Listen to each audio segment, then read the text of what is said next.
আরও এক বিরল মহাজাগতিক ঘটনায় সাক্ষী থাকতে চলেছে ভারতবর্ষ। চারিদিক নিকষ কালো হয়ে যাবে, চাঁদের উপর পড়বে হালকা আবছা রক্তবর্ণ ছায়া, অর্থাৎ ব্লাড মুন লুনার এক্লিপস।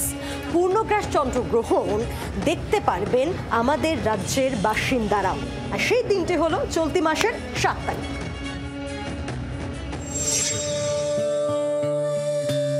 চলতি মাসেই এক বিরল মহাজাগতিক ঘটনার সাক্ষী থাকতে চলেছে গোটা দেশ।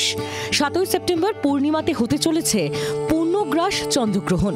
নিটোল ঝলমলে চাঁদ ফ্যাকাশে হবে মুহূর্তে, তবে যে সে ছায়া নয়, রক্তবর্ণ প্রচ্ছায়া, যার পোশাকি নাম ব্লাড মুন লুনার এক্লিপস। রাত 8টা 58 নাগাদ ঝলমলে চাঁদ ঘোলাটে হতে শুরু করবে। রাত 10টায় পুরো চাঁদ ফ্যাকাশে হয়ে যাবে। রাত 11টায় সম্পূর্ণ ঢাকা পড়বে চাঁদ। চাঁদ তখন সরে আসবে দক্ষিণ পূর্ব কোণে।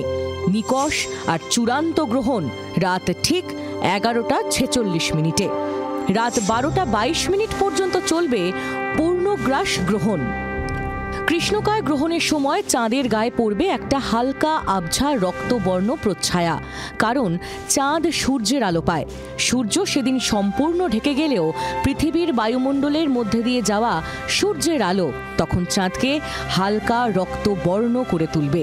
তৈরি হবে বিরল দৃশ্য, ব্লাড মুন লুনার এক্লিপস। আপনি জানেন যে চাঁদের মধ্যে প্রচুর ক্রেটার রয়েছে। এই ক্রেটারগুলো এলো কোথা থেকে? কন্টিনিউয়াসলি বম্বার্ডেড হচ্ছে। এইগুলো যদি দিনের বেলা হয় কিংবা পূর্ণিমার সময়তে হয়, আপনি দেখতে পাবেন না, কারণ আলো এত স্ট্রং না যে পূর্ণিমাকে ছাড়িয়ে ওটা দেখতে পাবে। কিন্তু যখন পূর্ণিমা অথচ চাঁদটা কালো অন্ধকার, যেমন ব্লাড মুন যেটা হবে পূর্ণগ্রাস চন্দ্রগ্রহণের সময়, সেই সময়তে যে মিটোরাইটগুলো পড়বে, তার যে আগুনটা বেরোবে, যে গর্তটা তৈরি হবে, সেগুলো কিন্তু ডিজিটালি স্টাডি করা যায়।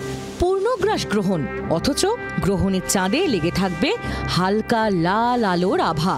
এক কথায় অপূর্ব দৃশ্য। এই দৃশ্য আবার দেখা যাবে 2028 সালের 31শে ডিসেম্বর মধ্যরাতে। টেকনিক্যালি যখন সেই চন্দ্রগ্রহণ হবে তখন 2029 সাল পড়ে গেছে। অতএব আর অপেক্ষা না করে 7 তারিখের পরিষ্কার আকাশের সুযোগের সদ্ব্যবহার করার পরামর্শ দিচ্ছেন জ্যোতির্বিজ্ঞানীরা। 24 ঘন্টার জন্য ক্যামেরা দীপের সঙ্গে অয়ন, কলকাতা। বাংলার আওয়াজ, বাঙালির আবেগ, জি 24 ঘন্টা।